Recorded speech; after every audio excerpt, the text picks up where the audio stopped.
அவர் பணங்காட்டு நரி, அவர் எதுக்கும் அஞ்ச மாட்டார். நீங்கள் வந்து பொம்மை சிறுத்தையாக இருக்கலாம், பூனையாக கூட இருக்கலாம். நீங்கள் அவர் பணங்காட்டு நரி, ஒருபொழுதும் அவர் உங்களுக்கெல்லாம் அஞ்ச மாட்டாருங்க. அப்படி தான் இருக்குது. அவர்கிட்ட நானே என்ன சொல்லிட்டு வந்தேன், அண்ணே வெளியே வாங்கண்ணே, இன்னும் நிறைய பேசுவோம்.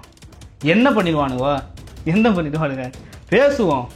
என்ன பேசிட்டோம் நாங்கள், என்ன தப்பாக பேசிட்டோம்? ஏதாவது ஒன்று அவதூறு பேசணுமா, குடும்பத்தை பற்றி பேசணுமா, இல்லை நைட்டு எங்கேயாவது போகிறத வர பற்றி பேசணுமா, இல்லை யாராவது சைடில் யாராவது வச்சுருக்காங்கன்னு பேசணுமா? இல்லையே. வன்னியரும் பறையனும் சேர்ந்தாலே நம்ம ஆட்சி அமைக்க முடியும்டா, அதற்கான முயற்சிகளை எடுங்க, அதற்கான முனைப்பை காட்டுங்கன்னு அன்னையில இருந்து சொன்னவர் அப்படிதான். ஏன்னா இன்னொரு சமூகம் பிளவுபட்டு இருப்பதாலதான் இந்த சாதிய கட்டமைப்பை வைத்து திராவிட கட்சிகள் ஆட்சி செய்து. ஆகவே அந்த பிளவை முதல்ல உடைங்க. பறையனும் வன்னியனும் சேர்ந்தானா இந்த நாட்டையே ஆள முடியும்ன்றதை நிரூபிச்சு காட்டுங்க அப்படின்ற அளவுக்கு அதாவது ஆம்ஸ்ட்ராங் அண்ணன் அவர்கள் போராடினார். காலையிலேருந்து நாங்கள் 1 மணி வரைக்கும் காத்திருக்கோம். அந்த நேரம் வரைக்கும் ஏர்போர்ட் மூர்த்தி இங்கே வரமாட்டார், அவர் நாங்கள் வீடியோ கான்ஃபரன்ஸில் எடுக்க போகிறோம்ன்றதை இவங்க எங்களுக்கு சொல்லலை. அந்த இடத்துல திட்டமிட்டு இவர்கள் காலதாமதப்படுத்தி எங்களை காத்திருக்க வைத்தார்கள். வேணா ஒரு மாதம் ஜெயிலில் இருந்துப்பார் தெரியும் அப்படின்னு சொல்லிட்டு சொல்கிறாரு. அப்போ அந்த வலி வந்து அவர் இயல்பாக எங்ககிட்ட கடத்துறாரு. எங்கள் எதிரில் எங்கள் முன்னாடி நல்லா சிரித்து பேசுகிறாரு. ஆனால் அவர் உள்ளுக்குள்ளே இருக்கிற வலி எங்களால் உணர முடியுது. அந்த அளவுக்கு அவருக்கு ஒரு கட்டுப்பாடு இருக்குது. ஏன்னா இங்கே வழக்கறிஞர் ஒருத்தர் வராரு. அந்த வழக்கறிஞர் சில ரூல்ஸ் எல்லாம் காவல்துறையை பார்த்து பேசுகிறாரு. பேசுகிறப்ப விடுப்பா, அவங்களுடைய கடமையை செய்கிறாங்கப்பா, விடுப்பா அப்படி பேசுகிறப்போ அந்த வலி அவரால் உணர முடியுது. அதே போல் இந்த காவல்துறையினருக்கு நீங்கள் சாப்பாடு வாங்கி கொடுங்க, அவங்கள கொஞ்சம் கவனிங்க, பாப்பாவும் காலையிலேருந்து என் கூட சுற்றிட்டு இருக்காங்க அப்படிலாம் சொல்லும்போது அவருடைய மனம் தெரியுது. பகிரங்கமா வந்து நீ வந்தனா பிரதமர் கார மறிப்ப, நான் வந்து உள்ள விட மாட்டேன்ற அண்ணாமலை அவர்களுடைய வேஷ்டியை கழட்டுவேன் அப்படிங்கிற, அப்ப உனக்கு இவ்வளவு துணிச்சல் இருக்குல்ல. இப்ப நம்ம ஏதாவது ஒரு யூடியூப்ல உட்காந்து பேசினா அவதூறு பேசுறாங்கன்னு கேஸ் போடுறல, பகிரங்கமா ஒருத்தன் கொலை மிரட்டல் விடுறான், அவனை தூக்கி உள்ள போட வேண்டியதானே. அப்ப வீசிக்காமனா 2 கொம்பு முளைச்சிருக்கா? அப்ப அவங்களுக்கு பேசுவதற்கு அந்த அதிகாரம், அவர்கள் மிரட்டுவதற்கு, கொலை மிரட்டல் விடுவதற்கு, இதுக்கெல்லாம் யார் அதிகாரம் கொடுத்தது இந்த ஆட்சியில? வெளியே வந்த உடனே கோர்ட்டு சொல்லாது நீங்கள் திருமாவளவனை பற்றி பேசாதீங்க அப்படியெல்லாம் சொல்லாது. வெளியே வந்த உடனே இன்னும் என்னென்ன மிச்ச மீதி இருக்கோ அதையெல்லாம் எடுத்து திருமாவளவனை அம்பலப்படுத்த வேண்டும் என்பதில் நோக்கமாக அண்ணன் திரு ஏர்போர்ட் மூர்த்தி இருப்பாருன்னு நான் விசிகாவினருக்கு ஒரு எச்சரிக்கையாகவே நம்ம சொல்லணும். இவர் வந்து தேவர்களுக்கு ஆதரவாக செயல்படுறாரு, இவர் வந்து ஒரு துரோகி, பட்டியல் சமூகத்து மக்களுக்கு துரோகம் செய்யக்கூடியவர் இவர் அப்படின்னு சொல்லிட்டு சொல்லுவாங்க. ஏன்? பட்டியல் சமூகத்து தலைவர் என்றால் பாமகவை இகழ்ந்து மட்டுமே பேச வேண்டும் என்பதுதான் உங்களுடைய எண்ணமா? தேவர்குல சமூகத்தை இகழ்ந்து மட்டுமே பேச வேண்டும் என்பதுதான் உங்களுடைய எண்ணமா? இல்லையே. அவர் சொல்லலையே, எந்த இடத்தையும் சாதியை நாங்க ஒழிக்கணும்னு சொல்லலையே. கலங்கரை சொந்தங்களுக்கு அன்பு வணக்கம். கலங்கரை பார்வை நிகழ்ச்சிக்கு உங்களை வரவேற்பதில் மகிழ்ச்சி. வணக்கம் தம்பி. வணக்கம். நலமா இருக்கீங்களா? நல்லா இருக்கேன். நேற்று வந்து ஏர்போர்ட் மூர்த்தி அண்ணன் அவர்களுடைய வழக்கு விசாரணையின் போது ஏர்போர்ட் மூர்த்தி அண்ணனை நேரில் காண்பதற்கு நம்மளுடைய குழுக்கள் சென்றிருந்தீங்க. ஸோ வந்து அண்ணன் தற்போது அண்ணனுடைய மனநிலை எப்படி இருக்கு, அது மட்டும் இல்லாமல் அவர் ஏர்போர்ட் மூர்த்தி அண்ணன் விரைவில் வந்து சிறையை விட்டு வெளியே வருகிறார் அப்படின்ற விஷயமும் வந்து வெளியாகுது. ஸோ இந்த தகவல் எல்லாம் உண்மைதானா, அந்த இடத்தில் நடந்தது என்ன அப்படின்ற விஷயங்களை எக்ஸ்க்ளூசிவா பதிவு பண்ணிங்கன்னா நல்லா இருக்கும். ஓகே, இப்போ வந்து அண்ணன் எப்படி பார்த்தோம் அப்படின்னா, இதுக்கு முன்னாடி ஒரு தடவை நாங்கள் முயற்சி பண்ணோம். அதாவது இங்கே எக்மோர் கோர்ட்டுக்கு வர்றது தான் அண்ணன் சொல்லியிருந்தாங்க. அது எக்மோர் கோர்ட்டுக்கு நாங்கள் காலையிலே போயிட்டு காலையில் வெயிட் பண்ணிட்டு இருந்தோம். சரி மூர்த்தி அண்ணன் வருவார், ஒரு பார்த்துட்டு போவோம், ஒரு பார்த்துட்டு நலம் விசாரிச்சுட்டு என்னென்ன நடக்குது என்னென்ன அப்டேட் சொல்லிட்டு கேட்டு போவோம்னு சொல்லிட்டு வரோம். அங்கே போகிறப்போ அங்கே இருந்த வரைக்கும் காலையிலேருந்து அங்கே தான் நாங்கள் காத்திருக்கோன்றது வழக்கறிஞர்களுக்கு தெரியும், நீதிமன்றத்துக்கு தெரியும், எல்லாமே தெரியும். ஆனால் காலையிலேருந்து நாங்கள் 1 மணி வரைக்கும் காத்திருக்கோம். அந்த நேரம் வரைக்கும் ஏர்போர்ட் மூர்த்தி இங்கே வரமாட்டார், அவர் நாங்கள் வீடியோ கான்ஃபரன்ஸில் எடுக்க போகிறோம்ன்றதை இவங்க எங்களுக்கு சொல்லலை. அந்த இடத்துல திட்டமிட்டு இவர்கள் காலதாமதப்படுத்தி எங்களை காத்திருக்க வைத்தார்கள். குறிப்பாக பத்திரிகையாளர்களை சந்திக்க கூடாதுன்ற, பத்திரிகையாளர்கள் இல்லை, யாரையுமே ஏர்போர்ட் மூர்த்தி பொதுவெளியில் வந்து சந்தித்து விடக்கூடாதுன்றதுல அவர்கள் குறியாக இருந்தாங்க. அப்புறம் ஒரு மணி 1:30 மணி இருக்கும். அந்த நேரத்தில் நாங்களே இப்போ ப்ரெஷர் பண்ணுறோம். என்ன ஆச்சு, 11 மணிக்கு வண்டி புழலேருந்து கிளம்புனா இங்கே ஒரு 12:30க்காவது வந்திருக்கணும்ல, 1:30 மணி நேரம் ட்ராவல்னாலும் வந்திருக்கணும்ல, எங்கே போச்சு, எங்கே போனார் அவருன்னு கேட்குறப்போ ஒரு காவல்துறையோட ஒரு சப் இன்ஸ்பெக்டர்னு நினைக்கிறேன், அவர் வந்து பொறுமையாக எங்ககிட்ட சொன்னது என்னென்னா, வீடியோ கான்ஃபரன்ஸில் கூப்பிட்டாங்க, நீங்கள் இங்கே வெயிட் பண்ணுறது வேஸ்ட் அப்படின்னு சொல்கிறாங்க. அதுக்கப்புறம் வழக்கறிஞர்கிட்ட கேட்டு தெரிஞ்சுக்கவே வீடியோ கான்ஃபரன்ஸில் எடுத்திருக்காங்க, அவரை பொதுவெளியில் வெளியிடக்கூடாது அப்படின்னு சொல்லியிருக்காங்கன்றது தெரிய வருது. அதுக்கப்புறம் நாங்கள் கலைஞ்சு வந்துட்டோம். அதுக்கப்புறம் நாங்கள் சிறைக்குள்ளே போய் பார்க்கலாம்னு சொல்லிட்டு பல முயற்சிகள் எடுத்துகிட்டு இருந்தோம். ஆனால் அவங்க ஆதார் கார்டு அதுக்கப்புறம் பல விஷயங்களெல்லாம் கேட்டு இவங்களை அலோவ் பண்ணாதீங்க, ஃபேமிலி மெம்பர்ஸ் மட்டும் தான் உள்ளே வரணும், அவங்க வரக்கூடாது, இவங்க வரக்கூடாது, ரொம்ப ரெஸ்ட்ரிக்ஷன்லாம் போட்டாங்க. காரணம் என்னென்னா அவர் வந்து குண்டாஸில் இருக்கக்கூடிய ஒரு கைதியாக அங்கே இருக்கார். இதை மையப்படுத்தி அவங்க உள்ளே விடலை. அதுக்கு பிறகு நேற்று வந்து குண்டாஸ் விசாரிக்க அண்ணன் திரு ஏர்போர்ட் மூர்த்தி அவர்களை சென்னை கலெக்டர் ஆஃபீஸ் பக்கத்தில் இருக்கக்கூடிய அந்த இடத்துக்கு அழைச்சிட்டு வராங்க. அந்த குண்டாஸ் விசாரிக்கக்கூடிய இடத்துக்கு அழைச்சிட்டு வராங்க. அந்த இடத்துல ஏர்போர்ட் மூர்த்தி 1:30 மணிக்கு வருவாருன்னு சொல்லிட்டு சொல்லப்படுது. நாங்கள் ஒரு 12:30 மணிக்கே போயிட்டு வெயிட் பண்ணிகிட்ருக்கோம். ரொம்ப நேரம் காலதாமதமாச்சு. அதுக்கப்புறம் நாங்கள் வந்து சரி போவோம், போயிட்டு ஒரு டீ குடிச்சிட்டு வருவோம்னு சொல்லிட்டு போகிறப்போ திடீர்னு ஒரு வண்டி வருது. அந்த வண்டியில் ஒரு ஆள் வெள்ளை சட்டை போட்டுன்னு ஒரு பெரிய வாத்தியார் கணக்குக்கு உட்காந்துட்டு வராரு. தூரத்துலேருந்து எங்களை எட்டி பார்த்தாரு. பார்த்தோன்னே தெரிஞ்சுது அது அண்ணன் திரு ஏர்போர்ட் மூர்த்தி அவர்கள் தான் சொல்லிட்டு தெரியுது. தெரிஞ்ச உடனே நாங்கள் நாங்கள் அந்த வண்டி பின்னாடியே பொறுமையாக போனோம். பொறுமையாக போனதுக்கப்புறம் தான் தெரிஞ்சுது அது ஏர்போர்ட் மூர்த்தின்னு சொல்லிட்டு. போன உடனே அவர் எங்களை பார்த்து வண்டியை விட்டு கீழே இறங்கினார். கீழே இறங்கி அந்த தோற்றம் எங்களுக்கு எல்லாருக்குமே வந்து ஒரு இடியாக இருந்தது. ஏன்னா கம்பீரமான ஒரு மனுஷன் நம்ம ஒரு நேர்காணலில் உட்கார்றப்போ இந்த சேர் பத்தாது. அது ஒரு வாட்டஞ்சாட்டமா பார்க்கும் போதே ஒரு என்ன சொல்றது, அந்த பெரிய மனிதர் சொல்லுவாங்களா, அதற்கு உரிய அந்த தகுதியோடு பார்க்கும் போதே நமக்கு வந்து இவர் ஒரு பெரிய ஆளு அப்படின்ற அளவுக்கு அவருடைய நடையாக இருக்கட்டும், உடையாக இருக்கட்டும், அவர் பேசும் பாணியாக இருக்கட்டும் அப்படின்னு ஒரு கம்பீரத்தோட அவர் இருக்கக்கூடிய மனிதர் தான் அவர். எப்பவுமே ஒரு மிடுக்கா இருப்பார். ஷூவோட ஃபேண்டோட அயன் பண்ண சட்டையோட தான் இருப்பார். ஆனால் அந்த நேரத்தில் அந்த மிடுக்கெல்லாம் கொஞ்சம் குறைஞ்சிருந்ததோன்ற மாதிரி ஒரு தோணுச்சு. அதே போல் ஒரு உடல் எடையுமே ரொம்ப குறைஞ்சிருந்த மாதிரி ரொம்ப வயதான தோற்றமாக நாங்கள் அவரை பார்த்தோம். இது வரைக்கும் நான் அவரை அப்படி பார்த்ததே இல்லை. கொஞ்ச நேரம் நம்ம ஆஃபீஸில் ஏசி ஓடலைன்னா கூட அவர் வந்து ஏன்பா ஏசி ஓடலை அப்படின்னு சொல்லுவார். காரில் ஏசி ஓடலைன்னா கூட ஏன்பா ஏசி ஓடலைன்னு சொல்லிட்டு சொல்லக்கூடிய ஒரு நபர். அவ்வளோ வந்து அவர் வந்து கொஞ்சம் பாதுகாப்பாக இருக்கணும், நம்ம வந்து இப்படி இருக்கணும் அப்படி இருக்கணும்னு நினச்சி வாழக்கூடிய நபர் வந்து அந்த இடத்துல உட்காந்துட்டு இருக்காரு. வண்டிக்குள்ளே உட்காந்துருக்காரு. ஒரு வேர்வை கொட்டிக்கிட்டே இருக்குது. அப்போ வந்து ஒரு இயல்பாக ஒருத்தவங்க வந்து சொல்கிறாங்க, இந்த மாதிரி அண்ணன் வந்து கொஞ்சம் ஒரு சுற்று ஒல்லி ஆகிட்டார்ல அப்படின்றாங்க. அவர் கிண்டலாக எங்ககிட்ட ஜாலியாக பேசுகிற மாதிரி சொல்கிறாரு. வேணா ஒரு மாதம் ஜெயிலில் இருந்துப்பார் தெரியும் அப்படின்னு சொல்லிட்டு சொல்கிறாரு. அப்போ அந்த வலி வந்து அவர் இயல்பாக எங்ககிட்ட கடத்துறாரு. எங்கள் எதிரில் எங்கள் முன்னாடி நல்லா சிரித்து பேசுகிறாரு. ஆனால் அவர் உள்ளுக்குள்ளே இருக்கிற வலி எங்களால் உணர முடியுது. அந்த அளவுக்கு அவருக்கு ஒரு கட்டுப்பாடு இருக்குது. ஏன்னா இங்கே வழக்கறிஞர் ஒருத்தர் வராரு. அந்த வழக்கறிஞர் சில ரூல்ஸ் எல்லாம் காவல்துறையை பார்த்து பேசுகிறப்ப விடுப்பா, அவங்களுடைய கடமையை செய்கிறாங்கப்பா விடுப்பா அப்படி பேசுகிறப்போ அந்த வலி அவரால் உணர முடியுது. அதே போல் இந்த காவல்துறையினருக்கு நீங்கள் சாப்பாடு வாங்கி கொடுங்க, அவங்கள கொஞ்சம் கவனிங்க பாப்பாவும், காலையிலேருந்து என் கூட சுற்றிட்டு இருக்காங்க அப்படிலாம் சொல்லும்போது அவருடைய மனம் தெரியுது. இப்படி ஏர்போர்ட் மூர்த்தி அவர்களை நீங்கள் இவ்வளவு பண்ணியும் அவர் அந்த இடத்துல என்ன பண்ணுறாரு, குண்டாஸ் பிரேக் பண்ணுறதுக்காக இல்லை குண்டாஸ் விசாரணைக்காக வர இடத்துல என்ன சொல்ல போகிறார், இப்போது என்ன நடந்தது, எதன் அடிப்படையில் கேசஸ்லாம் போட்டிருக்கீங்கன்ற ஒரு எக்ஸ்பிளனேஷன் அங்கே கொடுக்க போகிறார்.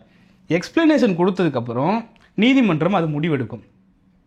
நீதிமன்றம் கிட்டத்தட்ட 3 நாட்கள் முடிவெடுத்து அதை பற்றின விசாரணை எடுத்து அதை பற்றி குண்டாஸ் பிரேக் ஆகுதா இல்லையான்றதை 3 நாள் கழித்து சொல்லுவாங்க. ஒருவேளை குண்டாஸ் பிரேக் ஆச்சுன்னா திங்கள் செவ்வாய் அந்த கிழமைகளில் அரசு விடுமுறை இல்லாத நாட்களில் அதாவது செவ்வாய்க்கு பிறகு புதன்கிழமை கூட வச்சுக்கோங்களேன், அரசு விடுமுறை இல்லாத நாட்களில் பிணையில் வெளியே வர்றதுக்கான வாய்ப்பு இருக்குது. ஒருவேளை பிரேக் ஆகலைன்னா அடுத்து இன்னும் கொஞ்சம் நாட்கள் கடத்துறதுக்கு இன்னொரு குண்டாஸ் விசாரணை வர வரைக்கும் போனோம். ஆனால் ஆல்மோஸ்ட் வந்து இந்த குண்டாஸ் விசாரணையிலே பிரேக் ஆகிடும்னு சொல்லிட்டு எல்லாரும் வழக்கறிஞர்கள் ஆனால் திரு ஏர்போர்ட் மூர்த்தி அவர்களே ரொம்ப தெம்பா சொல்கிறாரு, வந்துடுறேன் இன்னும் ஒரு 3 நாளில் அப்படின்ற மாதிரி தான் சொல்கிறாரு. ஆனால் இயல்பாக நம்மக்கிட்ட என்ன சொல்கிறாருன்னா, உங்கள் ஸ்டாலின் நினச்சா உங்கள் முதல்வர் நினச்சா நாளைக்கே கூட வெளியே வந்துடலாம் அப்படின்னு சொல்கிறாரு. ஆல்மோஸ்ட் எனக்கு தெரிஞ்சு இந்த 3 நாளில் வந்து ஒரு முடிவு வந்துடும் அப்படின்னு நினைக்கிறேன். அப்படி ஒருவேளை அண்ணன் திரு ஏர்போர்ட் மூர்த்தி அவர்கள் வெளியே வந்தால் என்ன நடக்கும் அப்படின்றது இருக்கு.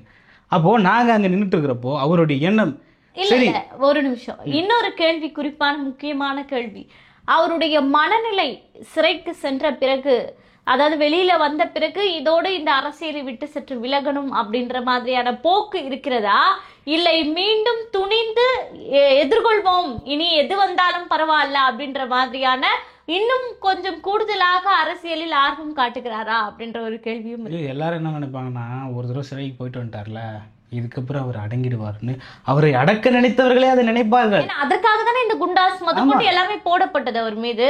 ஆனா அந்த ஏர்போர்ட் மூர்த்தி அவர்கள்லாம் வந்து அடங்கி போற ஆளா அவரு? நீங்க சொல்லுங்க. உள்ள உட்காந்துட்டு ஃபிங்கர் டிப்ஸ்ல எல்லா மெசேஜும் கையில வச்சுட்டு இருக்காங்க. எங்க கிட்ட போன உடனே பகிர்ந்துக்கிறாரு, இங்க எப்படி நடந்தது, அந்த கோர்ட் வாசல்ல யார் அங்க சண்டை போட்டது, அந்த நபர் யாரு, அந்த நபருக்கு பின்னாடி என்ன இருக்கு, எல்லாத்தையும் அவர் சொல்றாருங்க. எங்களுக்கு பாடம் எடுக்கக்கூடிய ஒரு வாத்தியாரா அவர் இருக்காரு. அந்த சமூக மக்கள், அவருடைய உறவினர்கள், அவருடைய கட்சிக்காரங்க வந்து நிக்கிறப்போ அவங்க கிட்ட அவ்வளவு அன்பா பேசுறாரு. என்னப்பா எப்போ வந்த அப்படி சொல்லிட்டு அவ்வளவு அன்பா, ஒருத்தரையும் விடல, ஒருத்தரையும் கவனிக்காம இல்ல. இவன் யார், இவன்லாம் என்ன பார்க்கறதுக்கு வந்துட்டான் அப்படி நினைக்கல. எல்லாரையும் பேர் சொல்லி கூப்பிட்டு நின்று உட்கார வச்சு, நான் நல்லா இருக்கேன், நான் நல்லா சாப்பிட்றேன், வந்துடுவேன், கவலைப்படாதீங்க அப்படின்ற மாதிரியான ஒரு டோனில் அவர் பேசுறதுனால தான் அந்த இடத்துல ஒரு 30-40 பேர் வந்து அவருக்கு பின்னாடி வந்து அண்ணன் திரு ஏர்போர்ட் மூர்த்தி அவர்களை பார்த்துட்டு போயிடணும், இதுக்கப்புறம் எப்போ வாய்ப்பு கிடைக்குமோ அப்படின்ற மாதிரி வந்து நின்னாங்க. இதெல்லாம் அவர் சொந்தமாக சம்பாதித்து வச்ச உறவுகள். கண்டிப்பாக இதெல்லாம் பார்க்குறப்போ அவரு அவ்வளோ அசால்ட் அல்ல, சோர்ந்து போகிற ஆள் கிடையாதுங்க. நீங்கள் வேணா சிறுத்தையாக இருக்கலாம், அவர் பணங்காட்டு நரி, அவர் எதுக்கும் அஞ்ச மாட்டார். நீங்கள் வந்து பொம்மை சிறுத்தையாக இருக்கலாம், பூனையாக கூட இருக்கலாம். நீங்கள் அவர் பணங்காட்டு நரி, ஒருபோதும் அவர் உங்களுக்கெல்லாம் அஞ்ச மாட்டாருங்க. அப்படி தான் இருக்குது. அவர்கிட்ட நானே என்ன சொல்லிட்டு வந்தேன், அண்ணே வெளியே வாங்கண்ணே, இன்னும் நிறைய பேசுவோம். என்ன பண்ணிடுவானுவோ, என்ன பண்ணிடுவானுங்க, பேசுவோம். என்ன பேசிட்டோம் நாங்கள், என்ன தப்பாக பேசிட்டோம், ஏதாவது ஒன்று அவதூறு பேசணுமா, குடும்பத்தை பற்றி பேசணுமா, இல்லை நைட்டு எங்கேயாவது போகிறத வர பற்றி பேசணுமா, இல்லை யாராவது சைடில் யாராவது வச்சுருக்காங்கன்னு பேசணுமா? இல்லையே. அண்ணன் திரு ஏர்போர்ட் மூர்த்தி அவர்களே சொல்கிறாரு, அன்னைக்கு ஐஜி ஆஃபீஸ் வளாகத்தில் என்ன சொன்னார், இது வரைக்கும் நான் அவரை பற்றி அவருடைய பர்சனலான விஷயங்களை நான் இது வரைக்கும் எங்கேயும் சொன்னதில்லை. கண்டிப்பா அப்படி சொல்கிறதுக்கு எனக்கு எவ்வளோ நேரம் ஆகும், சொல்லலை. ஆனால் அந்த இடத்துல அரசியல் ரீதியாக இந்த மக்களை வைத்து அரசியல் செய்யக்கூடிய நீங்கள், இந்த மக்களுடைய வாக்குகளை வைத்து பதவி அனுபவிக்கிற நீங்கள், அந்த மக்களுக்கு என்னங்க செய்கிறீங்க? 12,000 கோடி அந்த பட்டியல் சமூக மக்களுக்கு வந்த காசோலைய 6,000 கோடி திருப்பி அனுப்புது இந்த திராவிட மாடல் அரசு. அரசோடு கூட்டுல இருக்கிற நீங்க அந்த கேள்வி எழுப்பணுமா எழுப்பக்கூடாதா? கண்டிப்பா நீங்க ஏன் எழுப்பணும்னு அவர் தெளிவா ஒரு கேள்வி கேட்கிறாரு. நம்மளுடைய பேட்டியிலே சொல்லியிருந்தாரு. என்ன சொல்றாரு பாத்தீங்கன்னா, நீ வந்து தனி தொகுதியில நிக்காம பொது தொகுதியில நின்று ஜெயிச்சுட்டு நீ போயிருந்தீங்கன்னா நான் கேட்க மாட்டேன். தனி தொகுதி யாருக்கானது? ஒரு குறிப்பிட்ட பட்டியல் சமூகத்து மக்களுக்கானது. அந்த பட்டியல் சமூகத்து மக்கள் எதுக்காக தேர்வு செய்யப்படுறாங்க, எதுக்கு உன்னை தேர்வு செய்யறாங்க? நம்முடைய உரிமைக்காக இவன் பேசுவான்னு தேர்வு பண்றாங்க. ஆனா நீ போய் அங்க இந்தியாவை காப்பாற்றுவோம், திராவிட மாடலை காப்பாற்றுவோம், சனாதனத்தை ஒழிப்போம்னு பேசிட்டு உட்காந்துருக்க. நீ என்ன பண்ணணும், உண்மையிலேயே அந்த மக்களுக்கான உரிமையை வாங்கி கொடுக்கணும். அந்த மக்களுடைய வாக்குகளை பெற்று போன நீ அந்த மக்களுடைய உரிமையை பேசாம என்னென்னத்தையும் நீ பேசிட்டு இருந்தா கோபம் வருமா வராதா? இங்க சசிகாந்த் செந்தில் திருவள்ளூர் மாவட்டத்துல எம்பியாக தேர்வு செய்யப்பட்டார். தனி தொகுதி. ஒரு பட்டியல் சமூகத்தினுடைய பிரதிநிதியாக பாராளுமன்றத்திற்கு போய் பட்டியல் சமூகத்து மக்களுக்கு இவ்வளவு அநீதி நடக்குது, கொடுமை நடக்குது, அதுக்கு தனி சட்டம் ஏற்றணும்னு இது வரைக்கும் சசிகாந்த் செந்தில் பேசியிருப்பாரா? ஆனா கல்விக்கான நிதியை தரலன்னு சொல்லிட்டு நீ உண்ணாவிரதம் இருக்கணும்னு சொல்லிட்டு ஒரு நாடகம் ஆடுறீங்க. இதை தானங்க கேட்கிறாரு. இதெல்லாம் லாஜிக்கலான கொஸ்டின்ஸுங்க. ஒருவேளை திரு ஏர்போர்ட் மூர்த்தி அவர்கள் எம்எல்ஏவாகவோ எம்பியாகவோ இருந்து அவர் இதை செய்யாம விட்டாலும் யாரோ ஒரு பட்டியல் சமூகத்தில் இளைஞர் இதை கேட்டுக்கொண்டு இருப்பான். நிச்சயமா கேட்பான் தானே. அவ கேட்கறதே தப்புன்னு சொன்னீங்கன்னா என்ன அது நியாயம்? நீங்க தான் வந்து சமூக நீதி பேசுவீங்க, நீங்க தான் வந்து சமத்துவம் பேசுவீங்க, நீங்க தான் நாங்க அடக்கப்பட்டோம் ஒடுக்கப்பட்டோம்னு பேசுவீங்க. இதெல்லாம் பாக்குறப்போ நீ நான் உன்னை கேள்வி கேட்கறன்றதுக்காகவே நீ என்ன அடக்குவ ஒடுக்குவன்னா நீ சொன்ன டைலாக்கே தான் நாங்க திரும்ப பேசணும். அடங்கமறு அத்துமீறு திருப்பி அடி திமிரி அடி இதைதான் நாங்க சொல்லணும். அப்ப அதை தான் அண்ணன் திரு ஏர்போர்ட் மூர்த்தி அவர்கள் இன்னைக்கு தெளிவா இருக்காரு. ஒரு வேளை சிறையிலிருந்து வெளியே வந்தா இது ஒன்றும் அஃபென்ஸ் கேஸ் இல்லை, திருமாவளவனை இப்படி இழிவாக பேசிட்டார் அதனால நாங்கள் கைது பண்ணிட்டோம் இல்லை. வந்தது அந்த குண்டாஸ் கேஸ். 2-3 வழக்குகளை சேர்த்து ஒரு குண்டாஸ் இந்த நீதிமன்ற வளாகத்தில் ஒருத்தர் வந்து இது பண்ணிட்டாரு, கிழிச்சிட்டாரு. ஐஜி ஆஃபீஸ் வளாகத்தில், டிஜிபி ஆஃபீஸ் வளாகத்தில் ஒருத்தர் கிழிச்சிட்டாருன்ற வந்த கேஸ். இந்த கேஸில் குண்டாஸ் போட்டிருக்காங்க. வெளியே வந்த உடனே கோர்ட்டு சொல்லாது நீங்கள் திருமாவளவனை பற்றி பேசாதீங்க அப்படியெல்லாம் சொல்லாது. வெளியே வந்த உடனே இன்னும் என்னென்ன மிச்ச மீதி இருக்கோ அதையெல்லாம் எடுத்து திருமாவளவனை அம்பலப்படுத்த வேண்டும் என்பதில் நோக்கமாக அண்ணன் திரு ஏர்போர்ட் மூர்த்தி இருப்பாருன்னு விசிகாவினருக்கு ஒரு எச்சரிக்கையாவே நம்ம சொல்லணும். இன்னொரு விஷயம், இப்போ அண்ணன் சிறையில இருக்கும் போது எல்லா விஷயங்களையும் உடனுக்குடன் சொல்றாரு அப்படின்னும் போது இன்னும் விடுதலை சிறுத்தைகள் செய்யக்கூடிய என்னென்ன வேலைகள் செய்யறாங்க, மக்களுக்கு எதிராக எப்படி செயல்படுறாங்க அப்படின்ற விஷயங்களை திரட்டுவதற்கு அண்ணனுக்கு வந்து விசிகாவினரே ஒரு குறிப்பிட்ட நாளை ஒதுக்கி கொடுத்துருக்காங்களோ சிறையில.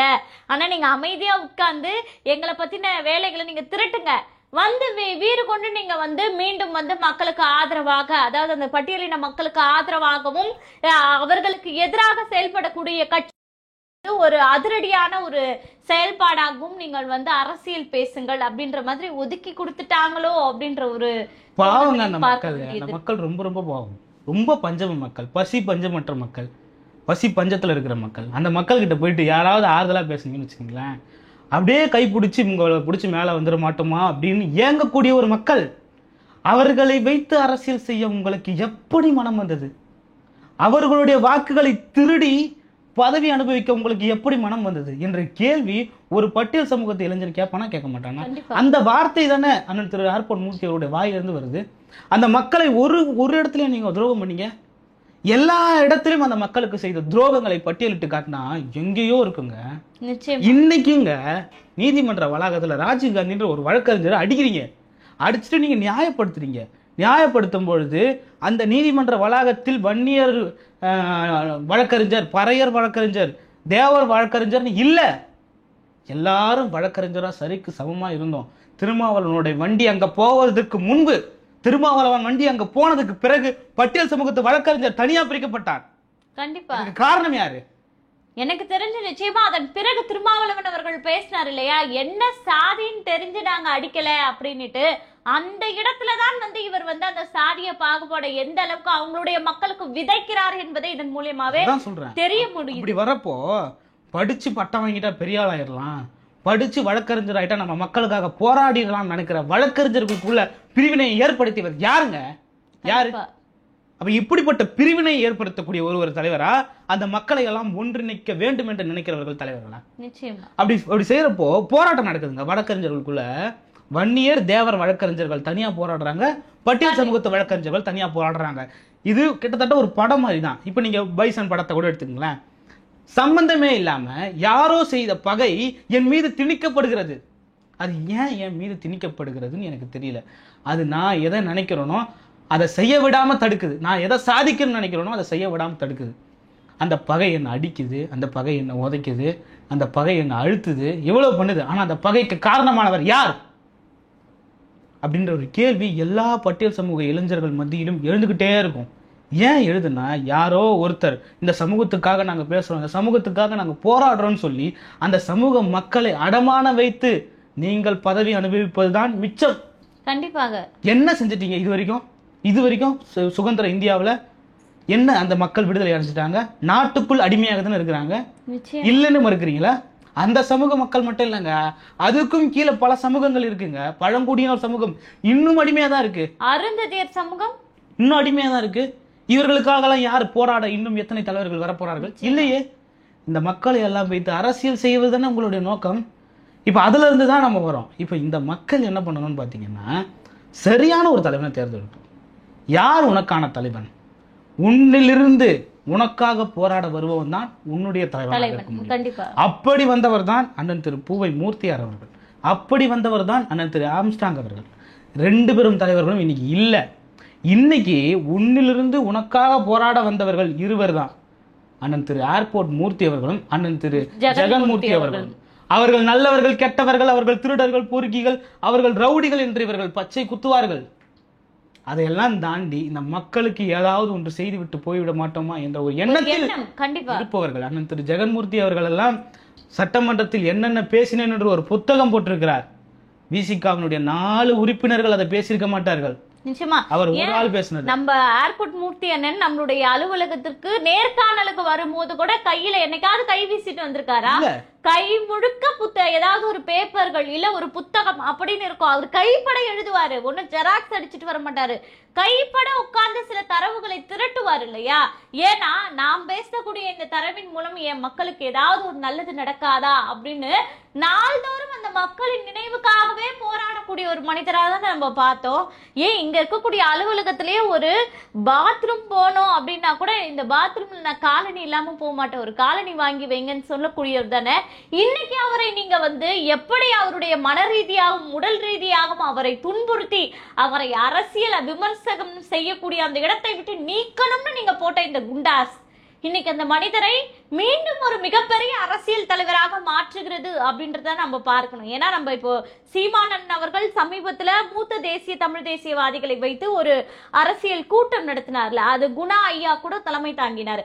அப்போ குணா ஐயா சொன்ன ஒரு வார்த்தை, எல்லோரும் இங்க இருக்கிறாங்க, ஏர்போர்ட் மூர்த்தி அவர்களை நாம் வந்து இந்த இடத்தை விட்டு நம்ம அவரை ரொம்ப மிஸ் பண்றோம் அப்படின்ற ஒரு வார்த்தையை பதிவிட்டிருக்காரு. இன்னொரு விடயமும் சொல்லியிருக்காரு, நீங்க வேணா பாருங்க, இன்னைக்கு என் தம்பி ஜெயில்ல இருக்கான், ஆனா நாளைக்கு வரும்போது மக்கள் மத்தியில ஒரு மிகப்பெரிய அரசியல் தலைவனா ஒரு குறிப்பிட்ட சமூகத்தினுடைய ஒரு உயர்ந்த தலைவனாக நிச்சயமாக மாற்றப்படுவார். அதை வந்து ஏர்போர்ட் மூர்த்தி அண்ணனுடைய இந்த சிறை மாற்றல, அந்த மக்கள் வந்து இவருடைய தியாகத்தை உணர்ந்து அவரை வந்து அந்த பதவிக்கு கொண்டு போவாங்க. இதனால் வந்து ஏர்போர்ட் மூர்த்தி அவர்களுக்கு இழிவு கிடையாது, இந்த குண்டாசின் மூலமாக இது அவர்களுக்கு நிச்சயமா உயர்வாக தான் இருக்கும் சொல்லிட்டு ஐயா குணா அவர்கள் பேசியிருக்கிறார். அப்போ எந்த அளவுக்கு இவருடைய அந்த புரட்சி மனப்பான்மை, எந்த அளவுக்கு மக்கள் மீது உள்ள அக்கறை அப்படின்ற ஒரு விஷயத்தின் மூலம் இவர் உயர்ந்திருக்கிறார் அப்படின்ற ஒரு விஷயங்களை தான் நம்ம இந்த இடத்துல பார்க்க வேண்டியது. அப்படி பார்க்குறப்பதான் தெரியுது. ஆனால் திரு ஏர்போர்ட் மூர்த்தி அவர்கள் வந்து இவர்களெல்லாம் வந்து ரொம்ப சாதாரணமாக அவரை வந்து அவர் யூடியூப்ல உட்காந்துட்டு அவதூறு பேசுறாரு, அவர் ரவுடி, ரியல் எஸ்டேட் பண்ணி திருடுறாரு, இப்படியெல்லாம் நீங்க பேசுறீங்களே, எந்த அரசியல் கட்சி தலைவர் அவதூறு பேசல, எந்த அரசியல் அமைச்சர்கள் திருடல, எந்த அமைச்சர் ரவுடி இல்லை இந்த நாட்டில்? ஒரு பட்டியல் சமூகத்திற்காக உண்மையாக போராட வேண்டும் என்று நினைத்தால் அவர்களை திருடர் என்றோ ரவுடிகள் என்றோ அவர்கள் பொறுக்கிகள் என்றோ முத்திரை குத்துபவர்கள் தான் இந்த மூணுமே. இந்த மக்களுக்காக எதையாவது செஞ்சு நம்ம போராடிட மாட்டோமா, அந்த மக்களுக்கு ஒரு விடியலை தந்து விட மாட்டோமா என்ற ஒரு ஏக்கத்துடன் காணக்கூடிய தலைவர் பெருமக்களாக தான் அண்ணன் திரு ஜெகன்மூர்த்தி அவர்களையும் அண்ணன் திரு ஏர்போர்ட் மூர்த்தி அவர்களையுமே நம்ம பார்க்குறோம். ரெண்டு பேருமே அவங்களுக்குள்ள இருக்கக்கூடிய அந்த ஏக்கம் இருக்கேங்க, கொஞ்சம் நஞ்சம் இல்லைங்க. இதுக்கு முன்னாடி திரு ஜெகன்மூர்த்தி அவர்கள் யாரோ ஒரு பையன் எங்கேயோ போய் கூப்பிட்டு வந்தான், அதுக்கும் அவருக்கும் எந்த விதமான தொடர்பும் இருந்த மாதிரி எனக்கு தெரியல. ஏன்னா அது நான் அந்த பகுதியை சார்ந்தவன், எனக்கு நல்லாவே தெரியும். அவர் மீது ஒரு குற்றத்தை சுமத்தி படுதா போட்டு ஓடிட்டாரு ஜெகன்மூர்த்தி அப்படியெல்லாம் நீங்க சொன்னீங்க. இதே அந்த இடத்துல ஒரு பட்டியல் சமூகத்து தலைவராக இல்லாமல் அவர் வேற ஒரு சமூகத்து தலைவராக இருந்திருந்தா நீங்க இப்படி சொல்ல முடியுமா? கண்டிப்பா. இன்னைக்கு புஷியானது ஓடிட்டாருங்க. புஷியானது யாருங்க? அவர் உங்களால சொல்ல முடியுமா படுதா போட்டுட்டு எஸ்கேப் ஆனார் புஷியானதுன்னு? இந்த மீடியாக்கள் சொல்லலை, அவரை சொன்னீங்க. உங்களுக்கு எவ்வளவு தைரியம்? அப்போ பட்டியல் சமூகத்து தலைவரை பேசினா எவனும் கேட்க வர மாட்டான்ற ஒரு தைரியம் தானே உங்களுக்குலாம்? அப்படி பேசி பேசி இவர்கள் அழுத்த பார்ப்பார்கள்.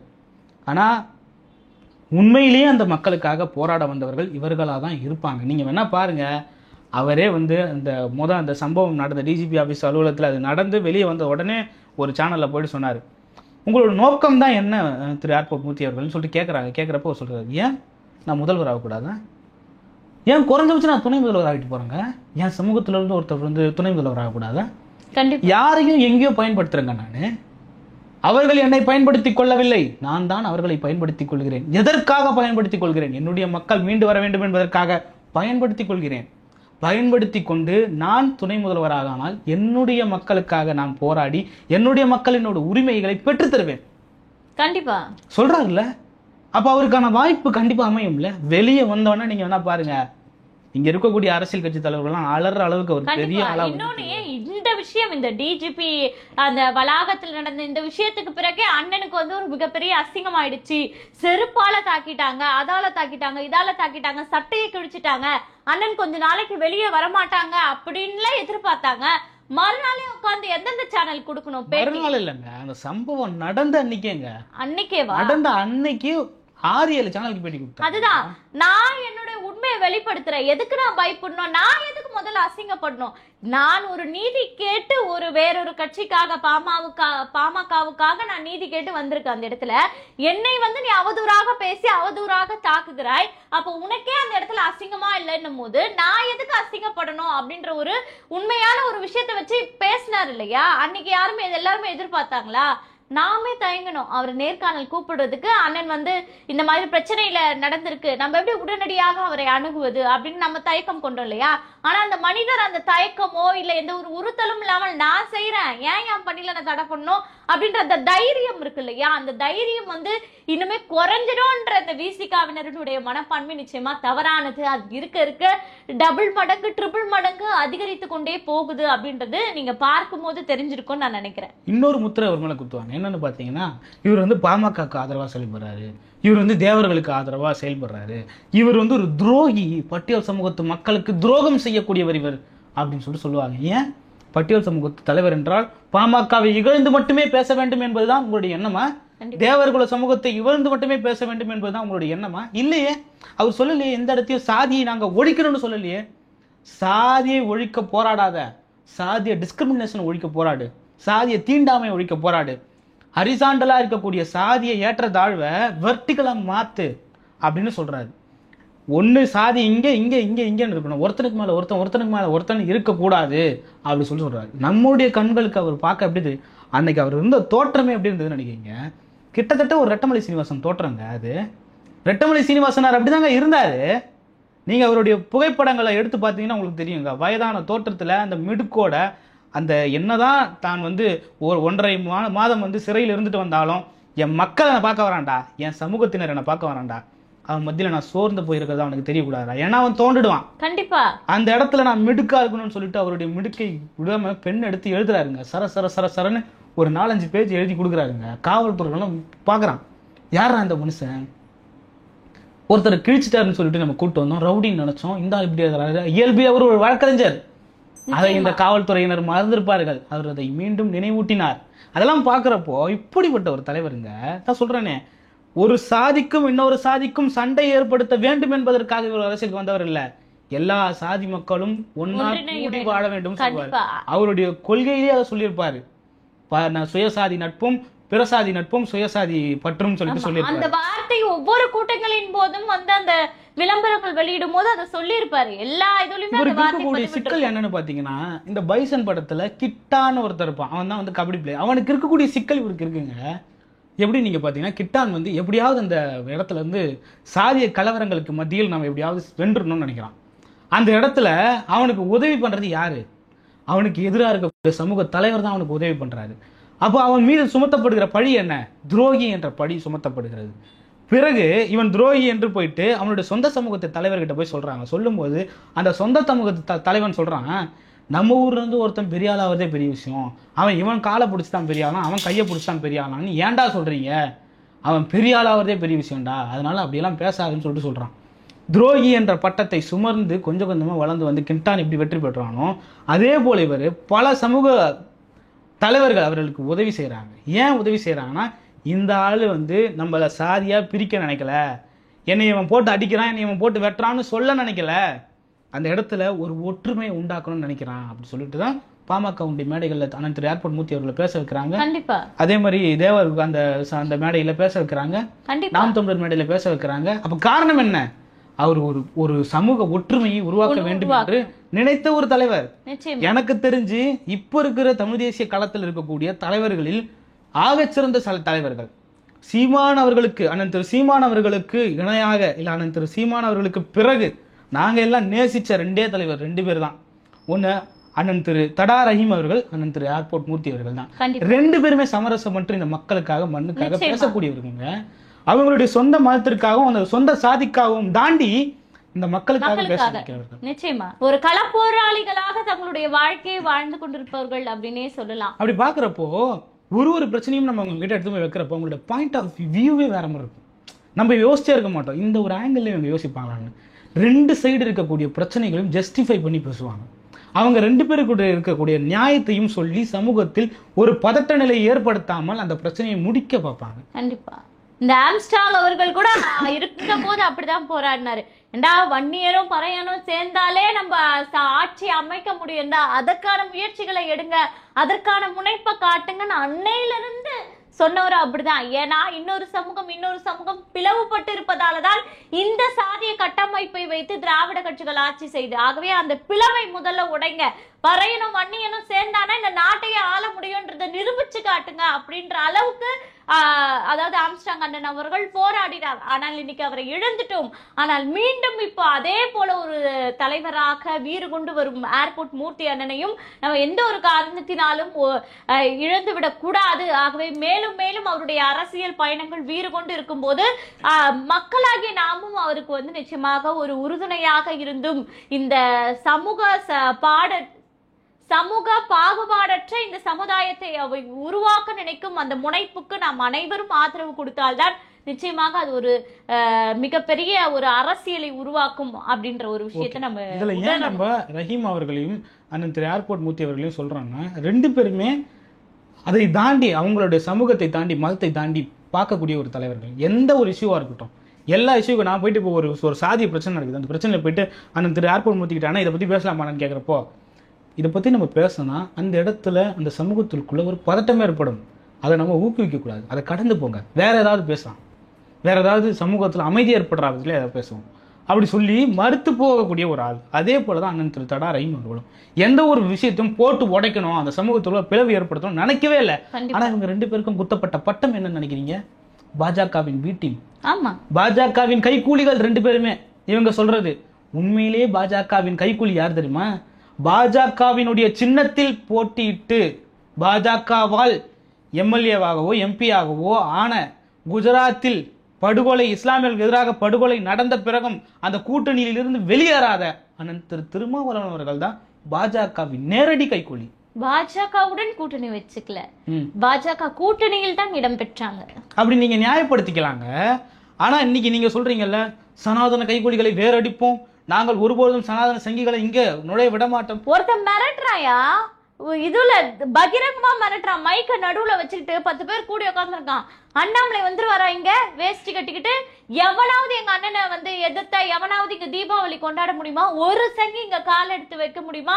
தெருவுக்கு ஒரு சிறுத்தை இருக்கு, எவனையுமே நாங்க விட மாட்டோம். இதே பிரதமர் வந்தாருன்னா அவருடைய வாகனத்தை மறைப்போம். எங்க இருந்து வருது அவனுக்கு அந்த இவ்வளவு தைரியம்? உன் அண்ணனுக்கு நாங்க இசட் பிரிவு பாதுகாப்பு கொடுக்கலன்னா நீ பிஜேபியை அழிச்சிடுவியா? உனக்கு எங்க இருந்து வருது? சிறுத்தை 4 பேர் 4 தெருவுல இருந்துட்டு போங்க. இதே மாதிரி வன்முறை அவர்கள் கையில எடுத்தாங்கன்னா இந்த நாடு நாசமா போவாது. உனக்கு எங்க இருந்து இந்த தைரியம் வருது? அப்ப போலீஸ்காரெல்லாம் என்ன பண்ணிட்டு இருக்கான்? ஒருத்த பகிரங்கமா நீ வந்தனா பிரதமர் காரை மறிப்ப, நான் உள்ள விட மாட்டேன்ற அண்ணாமலை அவர்களுடைய வேஷ்டியை கழட்டுவேன் அப்படிங்கிற, அப்ப உனக்கு இவ்வளவு துணிச்சல் இருக்குல்ல. இப்ப நம்ம ஏதாவது ஒரு யூடியூப்ல உட்காந்து பேசினா அவதூறு பேசுறாங்கன்னு கேஸ் போடுறல, பகிரங்கமா ஒருத்தன் கொலை மிரட்டல் விடுறான், அவனை தூக்கி உள்ள போட வேண்டியதானே? அப்ப விசிகாவினர்னா 2 கொம்பு முளைச்சிருக்கா? அப்ப அவங்களுக்கு பேசுவதற்கு அந்த அதிகாரம், அவர்கள் மிரட்டுவதற்கு, கொலை மிரட்டல் விடுவதற்கு இதுக்கெல்லாம் யார் அதிகாரம் கொடுத்தது இந்த ஆட்சியில? அப்ப இந்த விஷயத்தை பார்க்கும் போதே தெரிகிறது இவர்கள் எந்த அளவுக்கு இந்த நாட்டுல சீர்கேட்டை ஏற்படுத்துகிறார்கள்.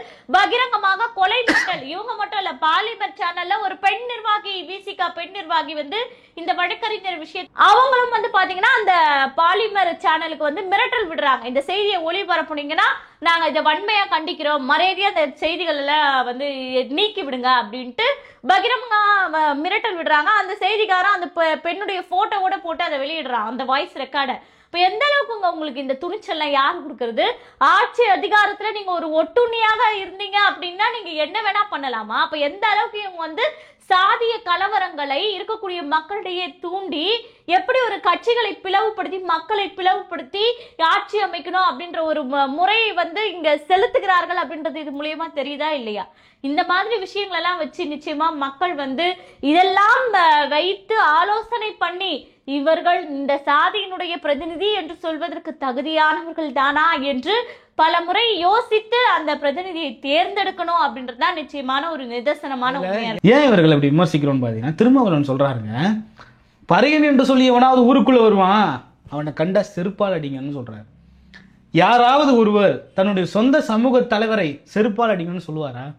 அப்ப சொல்றாருன்னா என்ன மாதிரியான ஒரு வெறுப்புல நீங்க இருக்கீங்க? அப்படித்தானே சாதிய கலவரத்தை தூண்டி மக்களுடைய வெறுப்பை ஏற்படுத்தும். அந்த மாதிரி சாதிய கலவரை எப்படி எல்லாம் தூண்டலாம், அதை வச்சு எப்படி அறுவடை பண்ணலாம் நினைக்கக்கூடிய தலைவர்கள் மத்தியில் அந்த சொந்த சமூகத்தை தாண்டி மாற்று சமூக மக்களுக்காக போராடக்கூடிய தலைவர்களை எப்படி நம்ம வந்து விட்டு கொடுக்க பேச முடியும்? இவங்கெல்லாம் சொல்றாங்க ஏர்போர்ட் மூர்த்திக்காக நீங்க ஏன் பேசுறீங்க? ஏர்போர்ட் மூர்த்தி உங்களுக்கு என்ன செஞ்சு? யாரு தெரியுமா அவரு கட்ட பஞ்சாயத்து ரவுடித்தனம்ன்றாரு, அவங்களுக்கு சப்போர்ட் பண்ணி உட்காந்து நீ பேசுற அப்படின்னு கமெண்ட்ல திட்டுறாங்க. நம்மள கட்ட பஞ்சாயத்து பண்ணலையா? நீங்க ரவுடித்தனம் பண்ணலையா? பொது வெளியில யாரையும் நீங்க அடிக்கலையா? செருப்பு எடுத்து போடலையா? தீண்டாமையின் குறியீடுகள் செருப்பு, துடப்பம், இதெல்லாம் இதை எடுத்து நீங்க இன்னொருத்தர் அடிக்கலையா? நீங்க தீண்டாமை செய்யலையா இன்னொரு சமூகத்தினரை? கண்டிப்பா இதே இந்த பட்டியலின சமூகத்திலேயே வந்து பாத்தீங்கன்னா ஒரு சைடு தலித் இயக்கம்னு செயல்படுறாங்க, இன்னொரு பக்கம் பறையர் இயக்கம். ஏன் பிரிவினை? உங்களுடைய பட்டியலின சமூகத்திலே ஒரு ஒற்றுமை கிடையாது, எதுக்கு பிளவுபட்டு இருக்கீங்க நீங்க? பல்வேறு அரசியல்கள் இருக்கு. இல்ல அரசியல் இருக்கு, அப்ப நீங்களே வந்து இந்த ஒரு பட்டியலின சமூகம் அப்படின்னா ஒற்றுமையா இல்லாம இதுக்குள்ளேயே பிரித்து தானே திருமாவளவன் அவர்கள் அரசியல் பண்றாரு. இந்த இடத்துல அம்பேத்கர் மட்டுமே இந்த மக்களுக்கான தலைவர் என்று தானே அடையாளம் காட்டுகிறாரு. அப்ப இதையெல்லாம் ஏன் இந்த மக்கள் புரிந்து கொள்ள மாட்டாங்க அப்படின்ற கேள்வியும் இருக்கு. வந்து பல்வேறு அரசியல் இருக்கு. அதை தாண்டி ஒரு சமூக தலைவரை நீங்க வந்து ஒரு பதட்ட நிலையில உருவாக்கி அவரை வந்து சிறைக்கு அனுப்பி அவரை நீங்க முடக்க நினைச்சீங்கன்னா அவர் மீண்டும் வந்து இதை தான் பேசுவார், இதை தான் பண்ண போறார். என்ன செய்ய போறீங்க? இப்போ நீங்கள் தயாராகி கொள்ள வேண்டும், உங்களை நீங்கள் டிஃபெண்ட் பண்ண தயாராகி கொள்ள வேண்டும். பல்வேறு விஷயங்களை எடுத்துட்டு வெளியே வர போறார். இன்னும் 2-3 நாட்கள்ல, இன்னும் ஒரு வார காலங்கள்ல வெளியே வருவார். கண்டிப்பா நான் உறுதியா நம்புறேன், வெளியே வருவார் நம்புறேன். வெளியே வந்த முதல் நாள்ல இருந்து டே 1ல இருந்து ஆரம்பிக்க போறது என்ன? திமுகவினுடைய திருட்டுத்தனமான ஆட்சிகள்ல என்னென்ன நடந்தது, திராவிட மாடல் தெரியாம சொல்லிட்டு திருட்டு ஆட்சின்னு சொல்லிட்டு திராவிட மாடல் ஆட்சியில என்னென்ன நடந்தது, அதுல கூட்டணியில் பங்கு பெற்றிருக்கக்கூடிய திருமாவளவன் என்னென்ன அட்டூழியங்களை செய்திருக்கிறார், சாதிய கலவரம் என்ற பெயரில் வழக்கறிஞர்களுக்குள் எப்படி சாதிய கலவரத்தை ஏற்படுத்தினார், அதை வைத்து என்னென்னலாம் செஞ்சு அறுவடை செய்ய போறார். இவர்கள் சொல்கிறார்கள் அண்ணன் திரு ஆம்ஸ்டாங் இருந்திருந்தால் திருமாவளவனுக்கு இப்படி நடந்திருக்குமா அப்படின்னு. நான் கேட்கிறேன், அண்ணன் திரு ஆம்ஸ்டாங் அவர்கள் இருந்திருந்தா நடந்திருக்காதுதான். அண்ணன் திரு ஆம்ஸ்டாங் இறந்துட்டாரு, நீங்க என்ன பண்ணீங்க?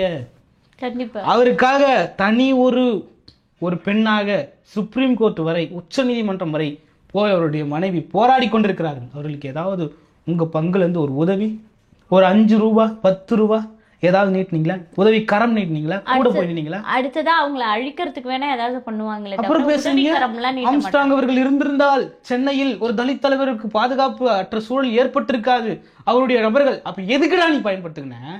பட்டியல் சமூகத்து மக்களை உங்களுடைய காவலரா பயன்படுத்துறியா? நிச்சயமா என்ன பேச்சு இதெல்லாம்? அந்த மக்கள் வளர வேண்டும், அந்த மக்கள் உரிமை பெற வேண்டும், அந்த மக்கள் ஆட்சியிலும் அதிகாரத்திலும் பங்கு பெற வேண்டும் என்று ஒரு பெரும்பான்மை சமூக மக்களுடைய இயக்கத்தை வைத்து அரசியல் செய்து அடிமையாக்கி ஆண்டான் எங்களை அடிமையாக வைத்திருந்தான். இன்னைக்கு என் கூட இருக்கிறவனே நான் அடிமையா வச்சிருக்கிறான். அதுதான் இங்க பிரச்சனையே. இந்த பிரச்சனைகள்லாம் முட்டுக்கட்டையாக ஒரு தலைவன் 2 பெரும் தளபதிகளை கையில் ஏந்தி கொண்டு வந்து கொண்டிருக்கிறார். அண்ணன் திரு சீமான் அவர்கள் ஒரு தளபதியாக தடா ரஹீம் அவர்களையும் இன்னொரு தளபதியாக ஏர்போர்ட் மூர்த்தி அவர்களையும் கையில் ஏந்தி கொண்டு வந்திருக்கிறார். இந்த இளைய சமூக மக்கள் இந்த 3 தலைவர்களையும் கையேந்தி கைப்பிடித்து பின்னாடி போய் அவர்களை அரியணை ஏற்ற வேண்டும். என்னுடைய கனவுங்க, அண்ணன் திரு சீமான் அவர்கள் இந்த நாட்டினுடைய முதல்வர் ஆகணும், இந்த 2 பேரும் தலைவர் இந்த நாட்டினுடைய துணை முதல்வர் ஆகணும். இந்த நாட்டையே மாற்றி படைச்சிருவாங்க. இந்த நாட்டில் இருக்கக்கூடிய தீண்டாமை அழிஞ்சிரும், இந்த நாட்டில் இருக்கக்கூடிய சாதி மத போதை அழிஞ்சிரும், இந்த நாடே ஒரு சொர்க்க பூமியாக மாறும். இந்த நடந்தா இதுதான் இந்த சமூகத்துல தேவைப்படுது. கண்டிப்பாக இந்த விஷயத்தை மக்கள் இந்த காணொலி மூலியமாக புரிந்து விழிப்புணர்வு ஏற்பட்டு அதற்கான ஒரு வாய்ப்பை அமைத்து கொடுத்தால் நிச்சயமாக இந்த தமிழகத்துல பல மாற்றங்கள் ஏற்படும் அப்படின்றதுல ஒரு மாற்று கருத்தும் இல்லை. நன்றி தம்பி, தொடர்ந்து பேசுவோம்.